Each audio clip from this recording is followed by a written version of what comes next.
Angie Rodriguez never imagined that defending a quiet boy from bullies would lead to her daughter becoming a millionaire. 20 years later, as she watched her daughter Emma shake hands with her business partner at their company's IPO celebration, the memories flooded back to that rainy afternoon when everything changed. The shy kid she'd protected had grown into the confident entrepreneur standing beside Emma, and both of them credited Angie as their first investor, even though all she'd given was courage. But how did a single mom's act of kindness create a fortune worth millions? Before we carry on, please hit the subscribe button for more real, emotional, life-changing stories like this, and let me know where you are watching from in the comments. The autumn rain hammered against the windows of Lincoln Elementary as Angie Rodriguez hurried through the hallway, her worn sneakers squeaking against the polished floor. She'd just finished her shift at the diner and barely had time to change out of her uniform before rushing to pick up her 8-year-old daughter Emma from after-school care. The fluorescent lights cast harsh shadows across her tired face, highlighting the worry lines that seemed to deepen with each passing month since her divorce. As she rounded the corner toward the main exit, raised voices echoed from the courtyard beyond the glass doors. Through the rain-streaked windows, she could see a cluster of children gathered in a tight circle, their animated gestures suggesting trouble. Angie's maternal instincts kicked in immediately, and she pushed through the heavy doors into the cold, damp air. "Give it back, you freak!" The voice belonged to Tyler Barnes, a stocky fifth grader whose parents drove matching BMWs to every school event. His designer jacket remained pristine despite the weather, a stark contrast to the thin boy cowering in the center of the circle. "Nobody wants to see your weird drawings anyway." The target of their cruelty was a scrawny kid with dark hair that hung in his eyes, his oversized thrift store jacket several sizes too large for his small frame. In his trembling hands, he clutched what appeared to be a notebook, its pages fluttering in the wind as he desperately tried to protect it from the rain and the grabbing hands of his tormentors.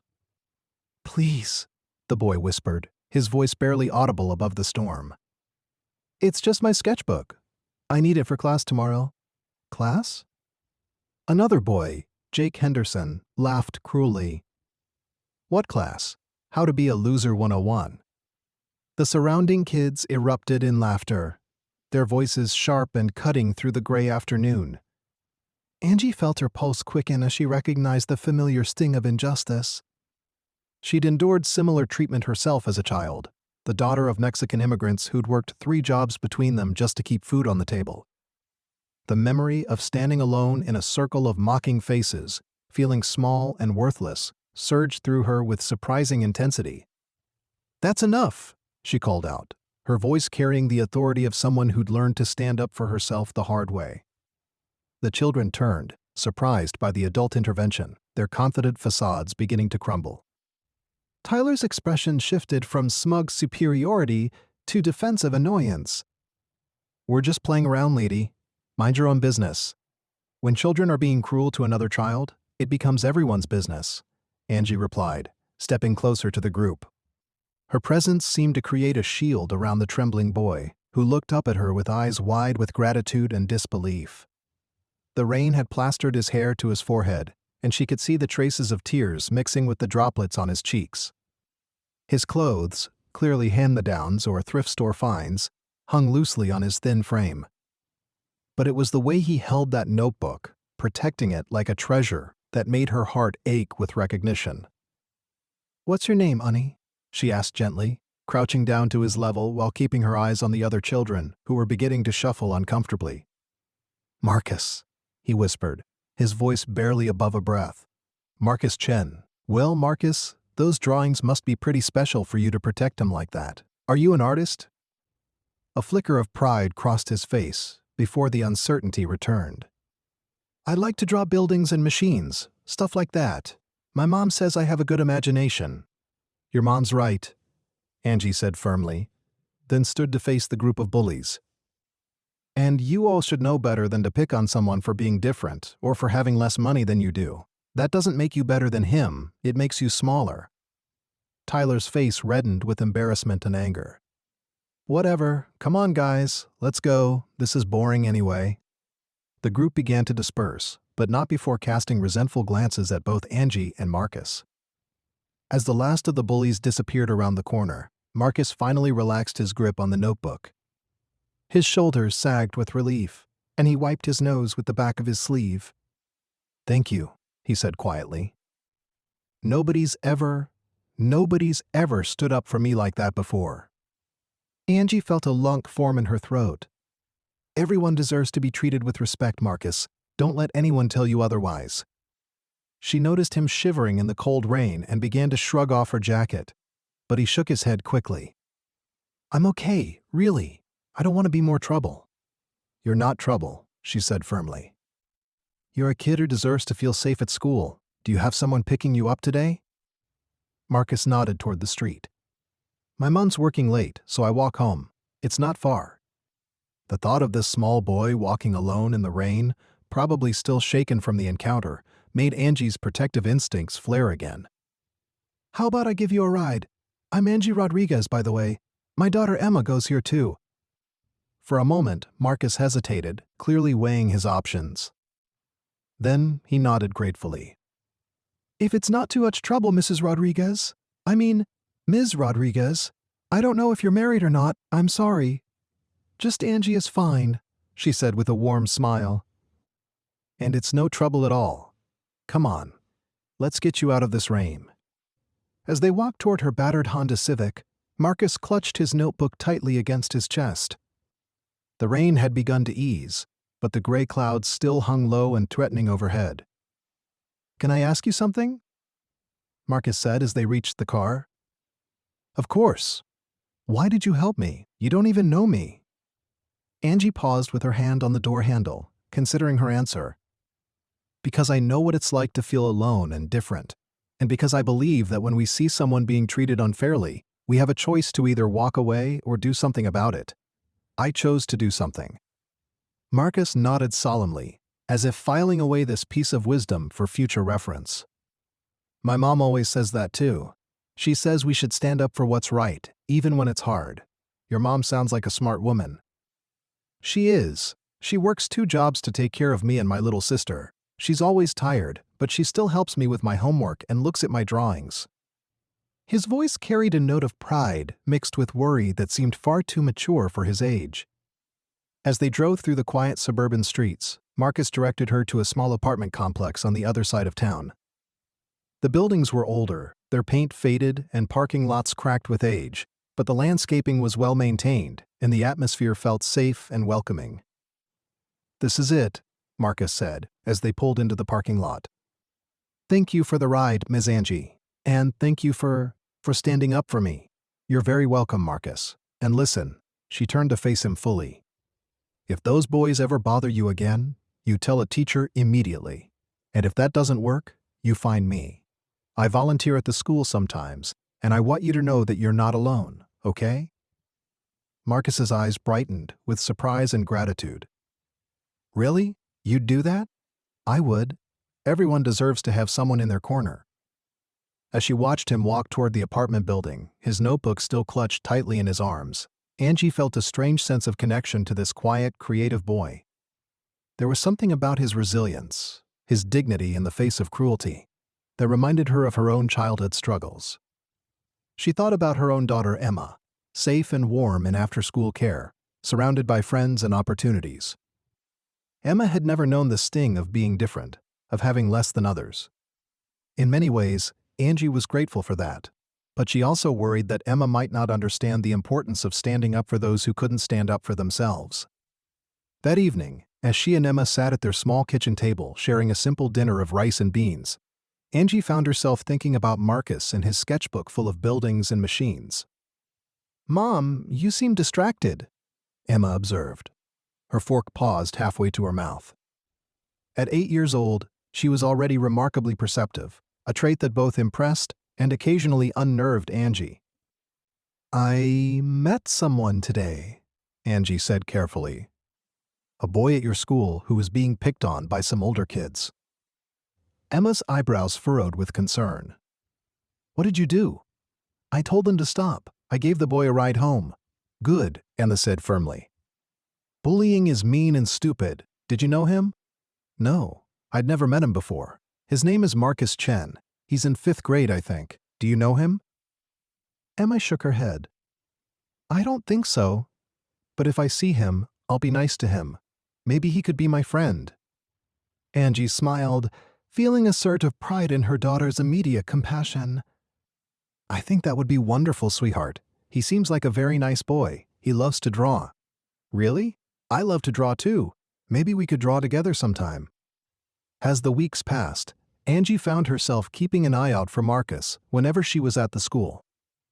She volunteered for the fall carnival, helped with the book fair, and chaperoned a field trip, partly because she enjoyed being involved in Emma's education, but also because she wanted to make sure Marcus was settling in okay. She needn't have worried. The incident with the bullies seemed to have been a turning point for him. Whether it was because word had gotten around about Angie's intervention, or because Marcus had found his own inner strength, he appeared to be walking taller, speaking up more in class, and even making a few friends. Emma, true to her word, had sought him out and discovered their shared love of art. Soon, she was coming home with stories about Marcus's incredible drawings and his ambitious plans for the future. Mom, did you know that Marcus wants to be an architect? Emma announced one afternoon as they walked home from school together. He showed me this amazing drawing of a house that floats on water, and another one of a building that's shaped like a giant tree. That sounds incredible, Angie replied, genuinely impressed. He must have a wonderful imagination. He does, and he's really smart too. He helped me with my math homework today, and he explained it in a way that actually made sense. Over the following months, Marcus became a regular presence in their lives. He would sometimes join them for afternoon snacks at their apartment, his notebook always in hand, eager to share his latest creations. Angie marveled at the detailed architectural drawings, the innovative designs, and the careful thought that went into each sketch. "These are really extraordinary, Marcus," she told him one afternoon, as he showed her a design for a school that could be completely reconfigured based on the needs of its students. "Have you thought about entering any art contests?" Marcus's face lit up with excitement before uncertainty crept in. "Do you think they're good enough? I mean, I don't have fancy supplies or anything." "Talent isn't about expensive materials," Angie said firmly. "It's about vision, creativity, and hard work, and you have all of those in abundance." The seed of confidence that had been planted that rainy afternoon continued to grow. Marcus began entering local art competitions, winning several awards for his innovative architectural designs. His grades improved, his circle of friends expanded, and his quiet confidence blossomed into genuine self-assurance. But perhaps more importantly, the friendship between Emma and Marcus deepened into something special.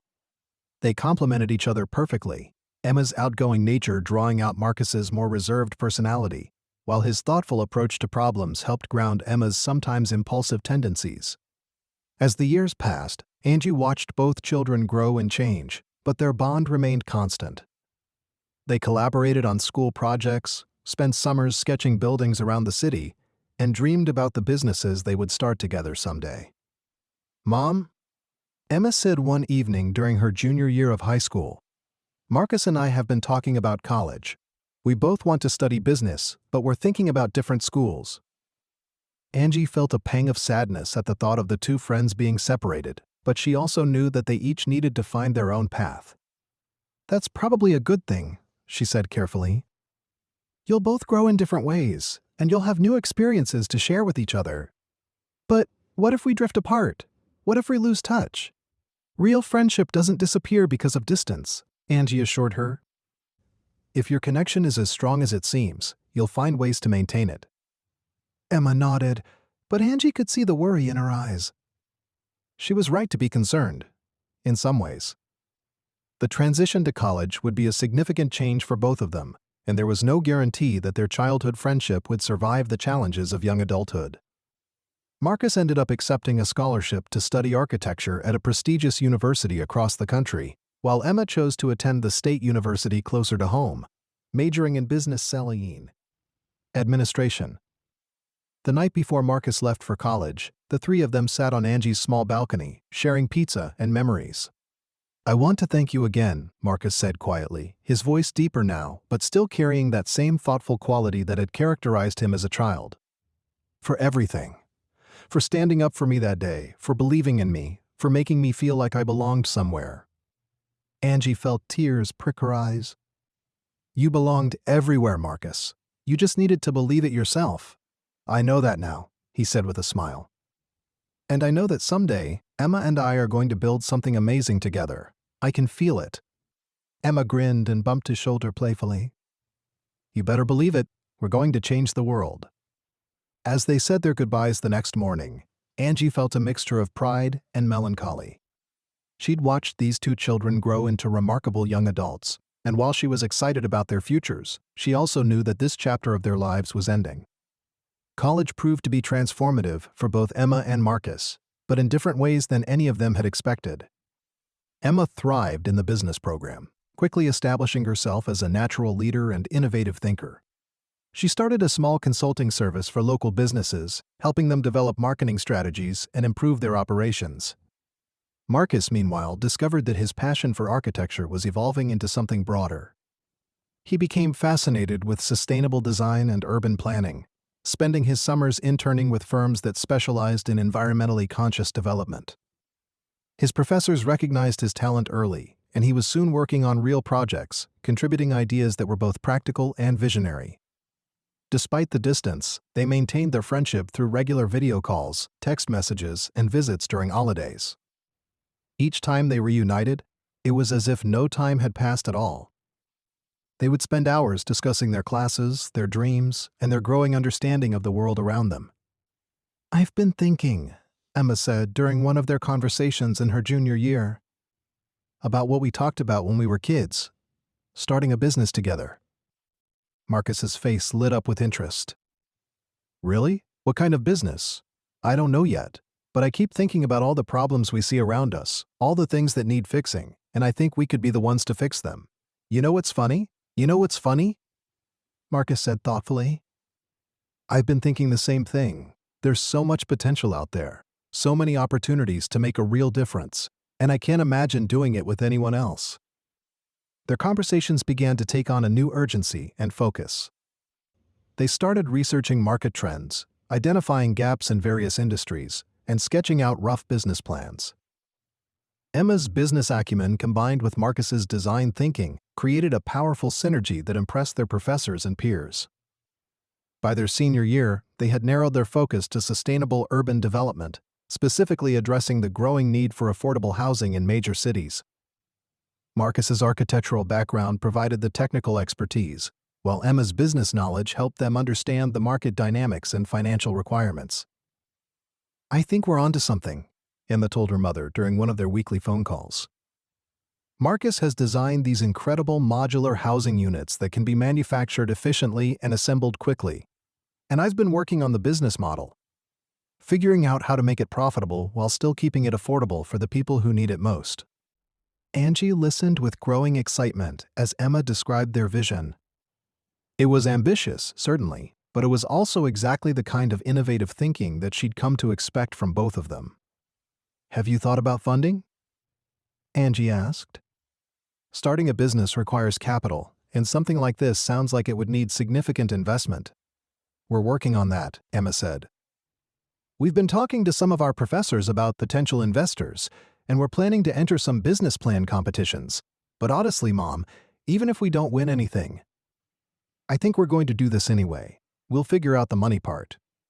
That confidence, that willingness to take risks and pursue their dreams despite the obstacles, reminded Angie so much of her younger self. When she'd been newly divorced and struggling to make ends meet, she'd never lost faith that things would get better, that hard work and determination would eventually pay off. I believe in you, she told Emma. Both of you. You have something special, and I know you'll find a way to make it work. 2 weeks later, Emma called with news that would change everything. Mom, you're never going to believe this, she said, her voice bubbling with excitement. Remember that business plan competition I told you about? The one sponsored by the university's Entrepreneurship Center? Of course. Did you hear back from them? We won, Mom. We actually won. Marcus and I are getting $50,000 in seed funding, plus 6 months of mentorship from successful entrepreneurs. And there's more. The winner also gets to present their business plan to a panel of real investors next month." End quote. Angie felt tears of joy streaming down her face. "Emma, that's incredible. I'm so proud of you both." "There's something else," Emma said, her voice becoming more serious. "When we were presenting our plan to the judges, they asked us about our inspiration, about what motivated us to focus on affordable housing. And Marcus told them about you, Mom, about how you stood up for him when he was being bullied, about how you showed him that everyone deserves to be treated with dignity and respect." Angie's breath caught in her throat.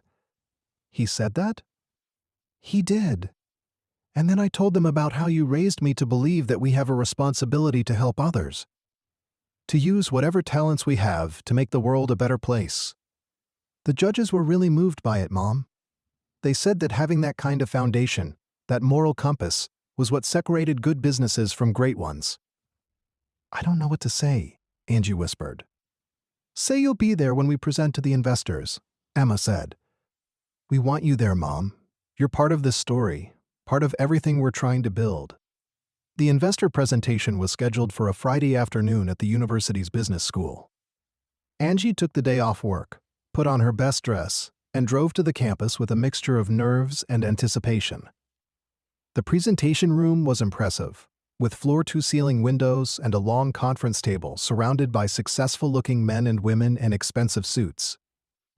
Emma and Marcus had set up their display boards and were testing their presentation equipment when she arrived. "Mom!" Emma rushed over to hug her, looking professional and confident in her navy blazer and crisp white shirt. "I'm so glad you're here." Marcus approached with a warm smile, and Angie was struck by how much he'd changed since that scared little boy she'd met in the rain. He was tall now, with an air of quiet confidence that commanded respect. But his eyes still held the same kindness and thoughtfulness that had drawn her to him all those years ago. "Mrs. Rodriguez," he said, taking her hands in his. "Thank you for being here. Thank you for everything." "I wouldn't miss this for the world," she replied, squeezing his hands. "I'm so proud of both of you." As the investors filed into the room, Angie took a seat in the back, trying to stay out of the way. But Emma caught her eye and gestured for her to move closer. "We want you up front," Emma said. "Your family." The presentation that followed was masterful. Emma and Marcus took turns explaining their vision for affordable, sustainable housing, with Marcus handling the technical aspects and Emma focusing on the business model and market analysis. Their chemistry was obvious, their shared passion infectious, and their knowledge comprehensive. But it was the moment when they talked about their inspiration that truly captured the room's attention. "Our company isn't just about building houses," Marcus said, his voice steady and confident. "It's about building communities, about creating places where people can thrive regardless of their economic circumstances. This vision was shaped by the experiences we've had, the people who've influenced us, and the double values we share." Emma nodded and gestured toward Angie. "I'd like to introduce you to our first investor, although she probably doesn't think of herself that way. This is my mother, Angie Rodriguez. 20 years ago, she saw a scared little boy being bullied for being different, for having less than others. She could have walked away, but instead she stood up for him. She taught us both that everyone deserves dignity and respect, regardless of their circumstances." The room had fallen completely silent, and Angie felt her cheeks burning with embarrassment and pride. Marcus picked up a thread. "Mrs. Rodriguez didn't give us money, but she gave us something more valuable. She gave us courage, confidence, and a moral foundation that guides everything we do. She invested in us when we were just kids with dreams, and now we want to use those dreams to invest in others." End quote. The questions from the investors were sharp and challenging, but Emma and Marcus handled them with poise and expertise. They had clearly done their homework, anticipating potential concerns and preparing thoughtful responses. When the presentation ended, the investors excused themselves to deliberate. Emma, Marcus, and Angie waited in the hallway, the nervous energy palpable. "Whatever happens," Angie said quietly, "I want you both to know how incredibly proud I am. You've built something beautiful together, and that's worth more than any investment." "Don't count us out yet," Emma said with a grin. "I have a good feeling about this." She was right. 30 minutes later, the investors returned with an offer that exceeded their wildest dreams. A consortium of 3 investment firms wanted to provide $2 million in funding, along with ongoing mentorship and access to their professional networks. The celebration that followed was a blur of congratulations, handshakes, and excited planning. But the moment that stood out most clearly in Angie's memory was when Marcus and Emma pulled her aside afterward. "We want to make this official," Emma said, pulling out a document that looked suspiciously legal. "We're naming you as a founding advisor to the company, with a small equity stake." "What? No, I can't accept that. I didn't do anything to deserve—" "You did everything," Marcus interrupted gently. "You started this, Mrs. Rodriguez. Everything we've built, everything we're going to build, it all traces back to that day when you chose to stand up for what was right." Angie looked at the document, her vision blurred by tears. "I don't understand. What does this mean?" "It means you're part of our team," Emma said. "It means that when we succeed, you succeed, and it means that we'll always remember where we came from and the values that got us here." The months that followed were a whirlwind of activity. Emma and Marcus graduated from college and immediately threw themselves into building their company, which they named Cornerstone Development. They hired a small team of architects, engineers, and business professionals who shared their vision for sustainable, affordable housing. Their first project was a partnership with the city to develop a 50-unit apartment complex for low-income families. The innovative design incorporated Marcus's modular construction techniques with Emma's efficient management systems, creating high-quality housing at a fraction of the traditional cost. Angie watched from the sidelines as her daughter and Marcus navigated the challenges of entrepreneurship. There were setbacks and frustrations, long nights and difficult decisions. But their partnership remained strong, their vision clear, and their commitment to their values unwavering. "Sometimes I can't believe this is real," Emma confided to her mother one evening as they sat in the construction trailer that served as Cornerstone's temporary headquarters. 6 months ago, we were college students with a crazy idea. Now we're building actual houses for actual families." "Dreams have a way of becoming reality when you're willing to work for them," Angie replied. "And when you have the right partner to share them with." Emma nodded toward Marcus, who was across the trailer reviewing blueprints with one of their contractors. "He's amazing, Mom." "I couldn't do this without him." "And he couldn't do it without you," Angie said. "You balance each other perfectly." As the construction progressed, Angie found herself spending more time at the job site. She'd taken a leave of absence from her job at the diner, using her equity stake to provide some financial security while she figured out her next steps. Emma and Marcus had insisted that she consider joining the company full-time. But she wasn't sure she was ready for such a dramatic change. That uncertainty disappeared the day she met Rosa Martinez, a single mother of 3 who was going to be moving into one of the new apartments. Rosa Munz worked 2 jobs, just as Angie had years earlier, and was struggling to provide stability for her children. "I can't believe we're actually going to have our own place," Rosa told Angie as they walked through the nearly completed unit. "Somewhere safe and clean and affordable." I was beginning to think it was impossible. "Nothing's impossible," Angie said, remembering her own struggles and how many times she'd felt hopeless. "Sometimes it just takes longer than we expect." The young woman who runs this company, Emma, she came to talk to all of us last week. She said that this project is just the beginning, that they want to build housing like this all over the city. "Do you think that's really possible?" Angie looked around at the beautiful, functional space that Marcus had designed and Emma had helped bring to life.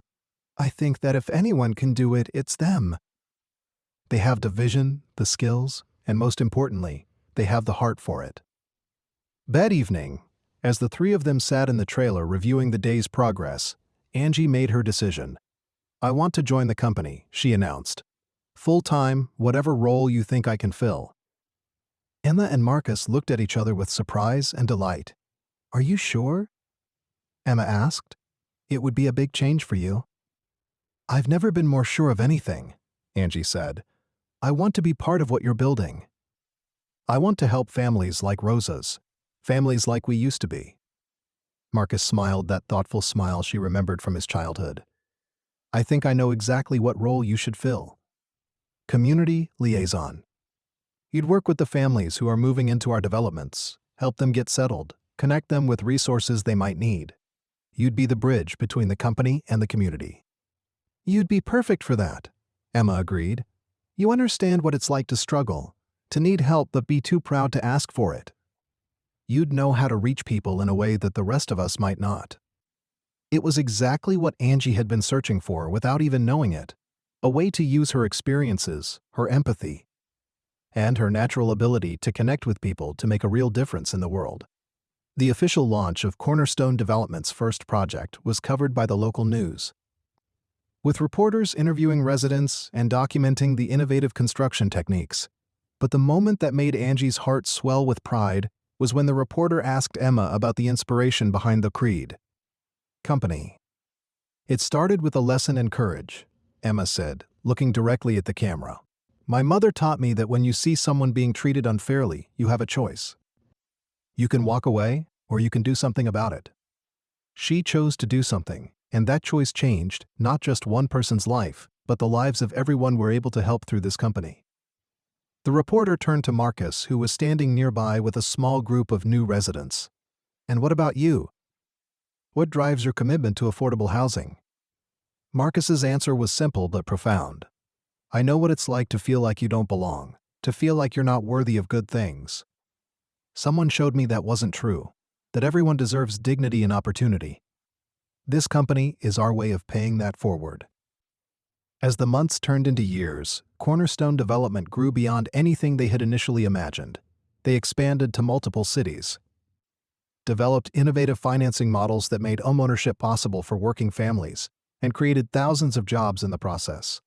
Emma's natural leadership abilities led to her being named CEO, while Marcus became the company's chief innovation officer, continuously developing new technologies and approaches to sustainable construction. Angie found her niche as the head of community relations, RIS, building relationships with local organizations and ensuring that Cornerstone's developments truly served the needs of their residents. But perhaps the most remarkable aspect of their success was how they maintained their original values even as the company grew. They reinvested profits into new projects, maintained their commitment to affordability, and created a corporate culture that prioritized social impact alongside financial returns. We get offers every month from bigger companies wanting to buy us out, Emma told Angie one evening as they reviewed the latest quarterly reports. Some of them are for incredible amounts of money. And what do you tell them? Angie asked. That we're not for sale, Emma said firmly. This isn't about getting rich, it's about changing how people think about housing, about community, about what's possible when you combine good business with good intentions. Marcus nodded in agreement. We've learned that success isn't just about how much money you make, it's about how many lives you can improve along the way. 5 years after that first investor presentation, Cornerstone Development had become one of the fastest-growing companies in the sustainable development sector. They'd built over 2,000 units of affordable housing, created more than 500 jobs, and established a model that was being replicated by other companies across the country. The day of the company's initial public offering was both a celebration and a reflection on how far they'd all come. The same investment firms that had funded their early growth were now helping them access capital markets. And analysts were predicting strong performance for the stock. Can you believe this is happening? Emma asked as they prepared for the opening bell ceremony at the stock exchange.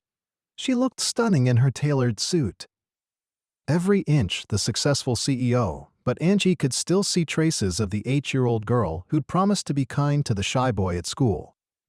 I can, Angie replied honestly. I've watched both of you grow from children with dreams into adults who make those dreams reality. This is just the next chapter. Marcus joined them at the window overlooking the trading floor. I keep thinking about that day in the school courtyard, he said quietly. If you hadn't stopped those kids, if you hadn't stood up for me, I don't know where I'd be right now. You would have found your way, Angie said. You had the talent and the determination. I just helped you find your confidence a little sooner. Maybe, Marcus said, but I wouldn't have found my best friend and business partner. I wouldn't have learned the values that guide everything we do.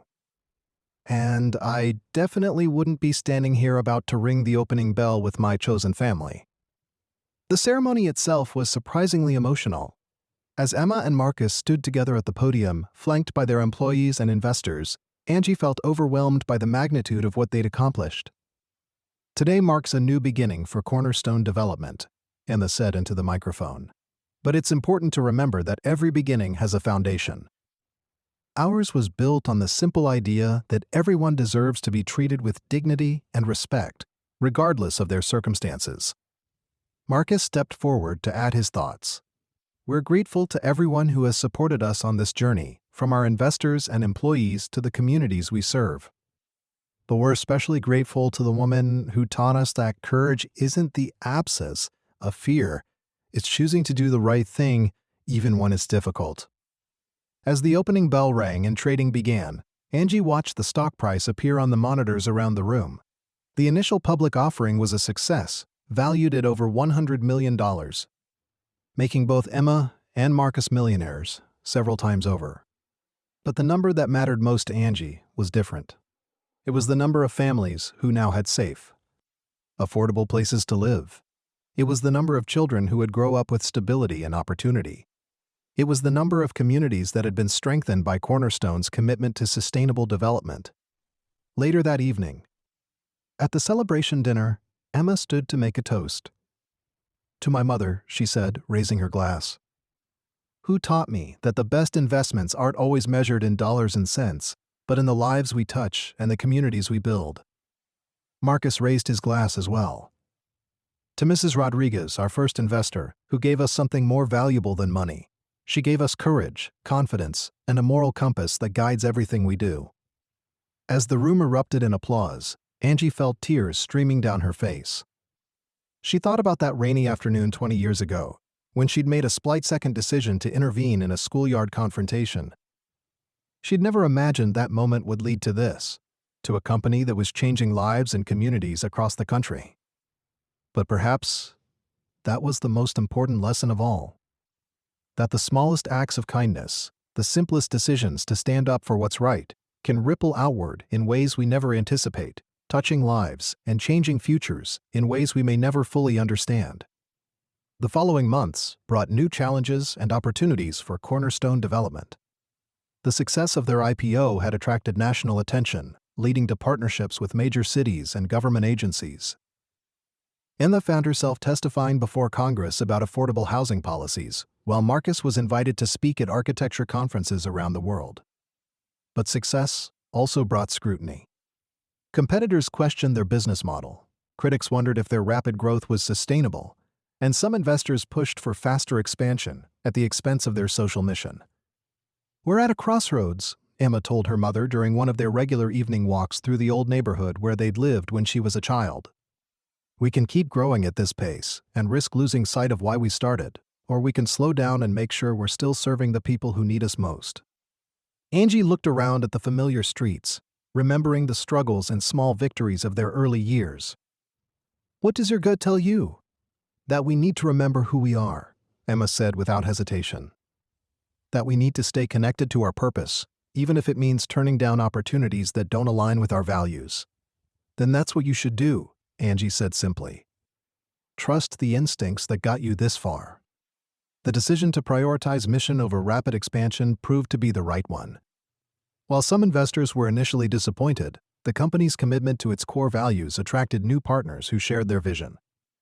Cornerstone Development became a model for other social enterprises, demonstrating that profitability and social impact could go hand in hand. Marcus's innovations in sustainable construction gained international recognition, leading to consulting opportunities with organizations working on housing challenges in developing countries.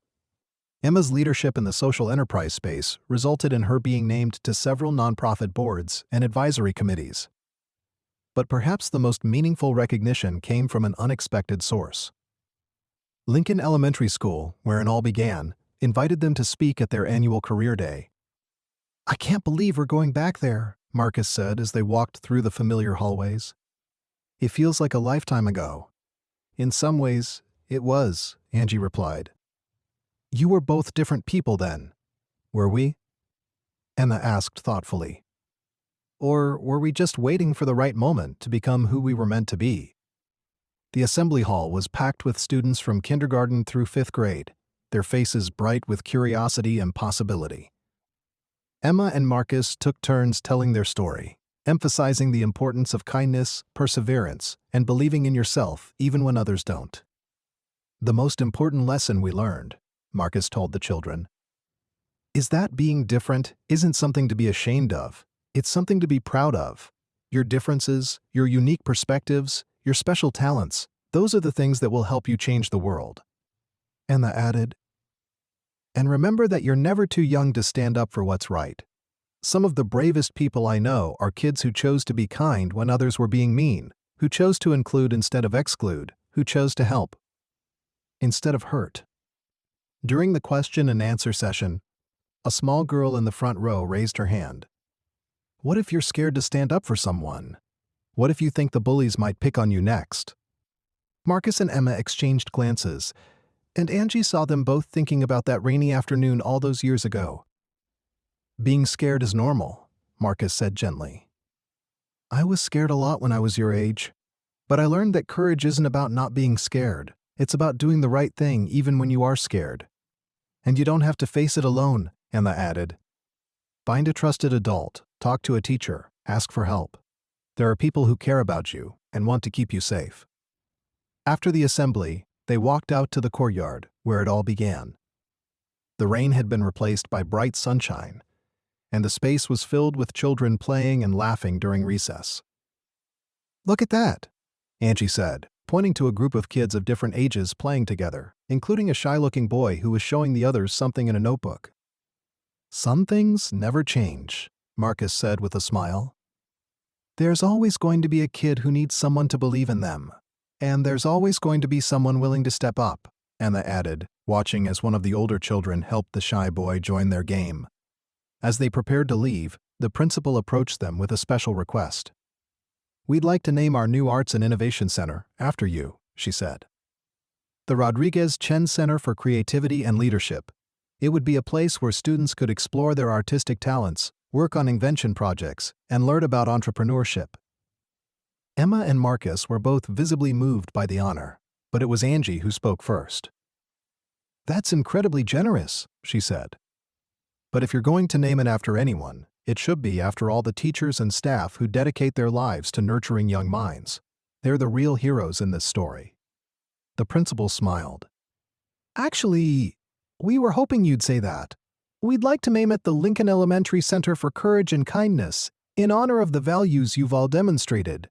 And we'd like you to serve on the advisory board to help guide its programs. It was perfect. The center would focus on teaching children not just academic skills, but also social and emotional intelligence, the importance of empathy, and the power of standing up for others. Over the next year, as the center was being built, Angie found herself spending more time at the school, working with teachers to develop curricula that would help students understand the impact of their choices on others. She drew on her experiences with Cornerstone Development, creating programs that taught kids about entrepreneurship, community service, and social responsibility. You know what I love most about this? Emma said one afternoon as they reviewed the center's programming plans. It's not just about preventing bullying or teaching kids to be nice. It's about helping them understand that they have the power to make a difference, no matter how young they are. Marcus nodded enthusiastically. And it's about showing them that differences should be celebrated, not hidden, that the things that make us unique are often the things that make us valuable. The grand opening of the Lincoln Elementary Center for Courage and Kindness was a community celebration. Local businesses donated supplies, parents volunteered their time, and students performed songs and skits about the importance of kindness and inclusion. But the moment that captured the essence of what they built came during the ribbon-cutting ceremony. As Emma and Marcus stood with the oversized scissors, preparing to officially open the center, a group of current students approached them. "We have something for you," said a confident 5th grader named Ashley. We've been working on it in art class. She presented them with a beautiful mosaic made from hundreds of small tiles, each one created by a different student. From a distance, it looked like a tree with many branches, but up close, you could see that each tile contained a word or phrase about kindness, courage, or community. It's supposed to represent how individual acts of kindness come together to create something beautiful, Ashley explained. Our teacher told us about how you all started, about how one person standing up for another person changed everything. Angie felt the familiar tightness in her throat that came whenever she was reminded of the far-reaching impact of that single decision years ago. But this time, it was accompanied by a deep sense of completion, as if the circle had finally closed. "Thank you," she said to Ashley and the other students. "This is the most beautiful gift we could have received." As the ceremony concluded and families began exploring the new center, Angie found herself standing in the same spot where she'd first encountered Marcus being bullied. The space looked completely different now, filled with laughter and creativity instead of fear and cruelty. "Penny for your thoughts?" Marcus asked, joining her in the quiet moment. "I was just thinking about how different everything is now," she said. "How one moment, one choice, can change the trajectory of so many lives. Do you ever wonder what would have happened if you hadn't stopped that day?" Emma asked, appearing beside them. Angie considered the question seriously. "I think you both would have found your way eventually.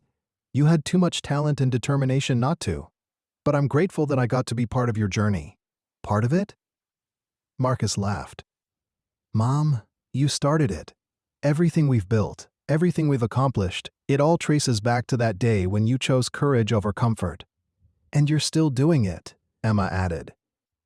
"Every day, with every family we help, every community we strengthen, every child who learns that they have the power to make a difference, you're still choosing courage." As the years continued to pass, Cornerstone Development grew into a major force in sustainable development, with projects in dozens of cities and a waiting list of communities eager to partner with them.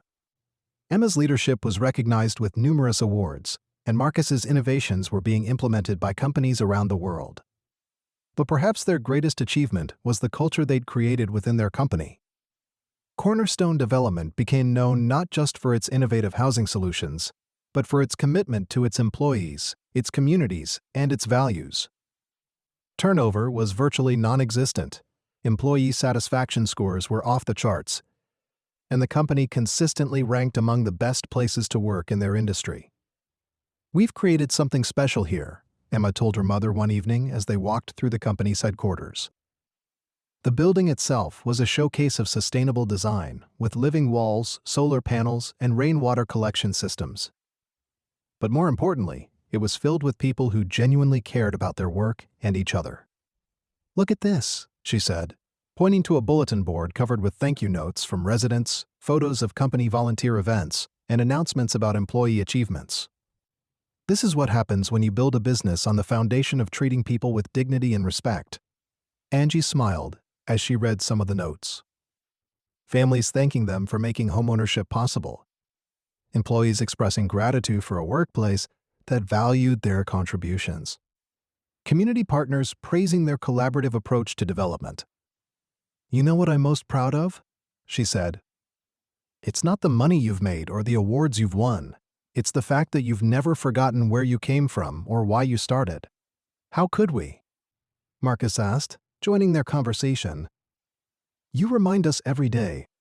"I don't think I do that," Angie protested. "You do," Emma said firmly. "Not with words, but with actions. Every time you go above and beyond to help a family get settled in their new home. Every time you connect someone with resources they need. Every time you stand up for what's right even when it's difficult, you're reminding us of our purpose. And every time you tell us you're proud of us," Marcus added, "you're reminding us that success isn't just about what we accomplish, but about who we become in the process." As Cornerstone Development approached its 10th anniversary, Emma and Marcus began planning a celebration that would honor not just their success, but the values that had guided them from the beginning. They wanted to create an event that would bring together all the people who had been part of their journey, from early employees and investors to the families who lived in their developments. "I have an idea," Emma said during one of their planning meetings. "What if we don't just celebrate what we've accomplished, but use this as an opportunity to inspire others to start their own journeys?" "What do you mean?" Marcus asked. "A scholarship program," Emma explained. "For kids who want to start their own businesses or organizations focused on social impact. We could provide funding, mentorship, and resources to help them turn their ideas into reality." "That's brilliant," Marcus said immediately. "We could call it the Courage and Kindness Scholarship Program, and we could make it open to kids from all backgrounds," Emma continued, her excitement growing. "Especially those who might not otherwise have access to these kinds of opportunities." Angie listened to their planning with growing pride. Even as they celebrated their own success, they were thinking about how to lift others up, how to create opportunities for the next generation of changemakers. The 10th anniversary celebration was held in the very first housing development Cornerstone had built. The apartments had aged beautifully, the community gardens were thriving, and the playground was full of children whose families had stable, affordable homes because of Emma and Marcus's vision. "Welcome to where it all began," Emma said as she addressed the crowd of several hundred people gathered in the community center. 10 years ago, we had a crazy idea that good business and good intentions could go hand in hand. Today, we're surrounded by the proof that dreams can become reality when you're willing to work for them." Marcus took the microphone next. "But this celebration isn't just about us," he said. "It's about all of you.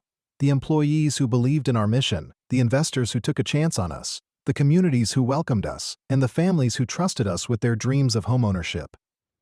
And it's about the woman who started it all," Emma continued, gesturing for Angie to join them on the small stage. "My mother, who taught us that courage isn't the absence of fear, but the willingness to do what's right, even when it's difficult."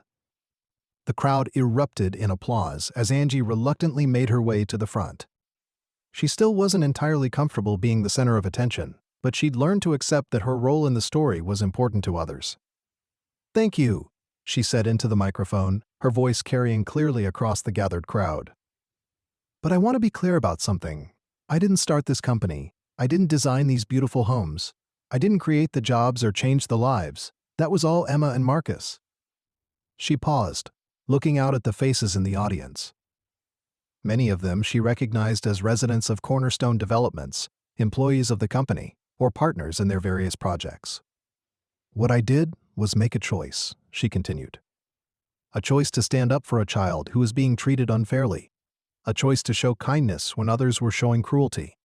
A choice to believe that everyone deserves dignity and respect, regardless of their circumstances." The crowd was completely silent, hanging on her every word. "The reason I'm telling you this," Angie said, "is because every single one of you has the power to make that same choice. Every day, you encounter opportunities to show kindness, to stand up for what's right, to make a difference in someone's life, and you never know where that choice might lead." She gestured toward Emma and Marcus. "These two extraordinary people have built something amazing, but it all started with a simple decision to treat others with compassion and respect. Your choices matter, your actions have consequences, and your kindness has power." Damn. The applause that followed was thunderous, but Angie barely heard it. She was thinking about all the faces in the crowd, all the stories represented there, all the potential for future kindness and courage.